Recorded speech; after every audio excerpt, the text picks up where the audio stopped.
خب دی چنل چه قسم بود که مثلا بعضی چیزا را که ما در درس خواندیم که یه از پس دوباره میایین این همین نقطه را چرا مثلا اگه ببینی ترند لاینه هیچ تفاوت نداره، یعنی از اینجا که ببینی 43 90 یعنی 43 60 یعنی $1 تفاوتش نیست که نما قدر این ترند لاین ای احترام میکنن، یعنی یک قدر مهم است ترند لاین. خب این ترند لاین اکثر وقت مثلا $1 $1 تفاوت داشت می باشه، فرق نمیکنه. خب این دست لگد از اینجا سلر بود دبل تاپ شد، از دبل تاپ به پایین به نامد مارکت پایین رفتید، صحیح شد. بسیار کلاسیک سیستم دیجا چی کرد، از اینجا ریجکشن گرفت، از اینجا ریجکشن بالاخره مارکت آمد اینجا سر ترند لاین. ولیکن این ترند لاین ناشکستان ایره احترام کرد، ایره که احترام کرد مطلب چی که مارکت نمیخواه که بره پایین. علتش چی است؟ علتش چی است که مارکت اپ ترند است، هایر های هایر لو هایر های هایر لو هایر های هایر لو هایر های باید اکسپکتش کنی اینجا. هیچ امکان نداره. اینمی کلاسیک درس که خواندیم همگی شاید خوانده باشه کسایی که میفهمه به این سیستم.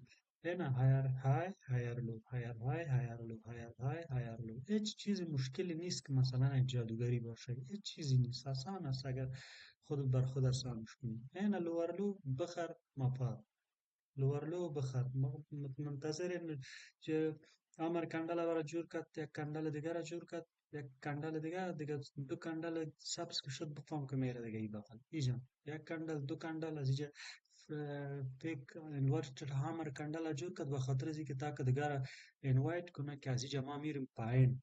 و وقتی که او آمد از اینجا سلر بود لیکویدیتی کافی را مارکت حاصل کرد، یعنی سلر کافی آمد باز پایین رسید که قسم کندلای بزرگ جور کرده که با کسی بیخی وقت نداده که داخل مارکت شد. خب ما چی اشتباه کردم اینجا؟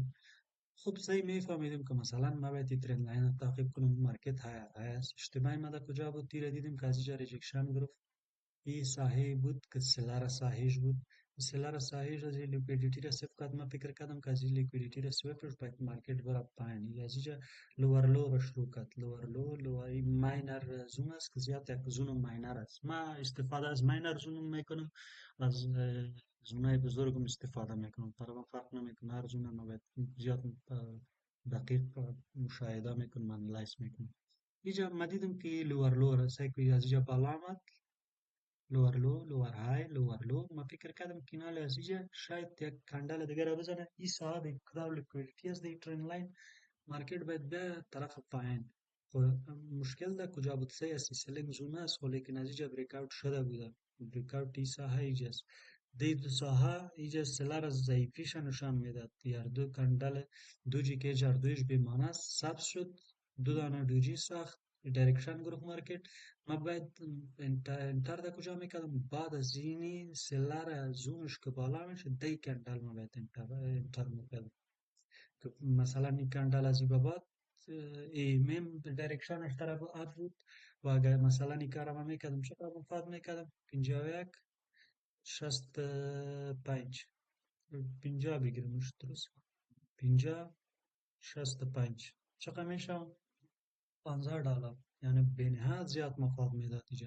اگر هولد میکردم خواهی نیرسه که ماشاءالله که بیخی $20 میشد اونم اورم بانیم دجه پتی رو فکر شکنیم یا زیاد میشه. ما از اینجا فکر کردم که مارکت میره پایین، مسل زدم و مارکت رفت بالا و استاپ لاس مرا زد خلاص، ولی اوور ترید نکردم.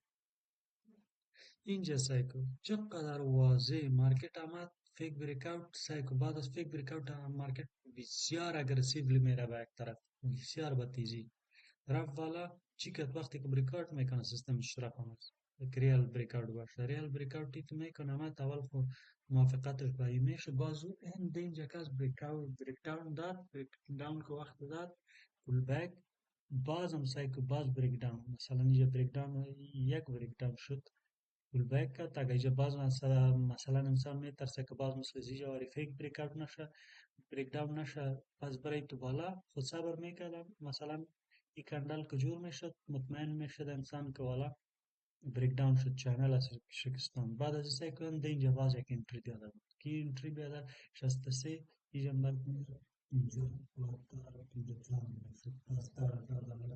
$10 $9 مفاد میداد، به خاطر که دایرکشن برات معلوم میشه.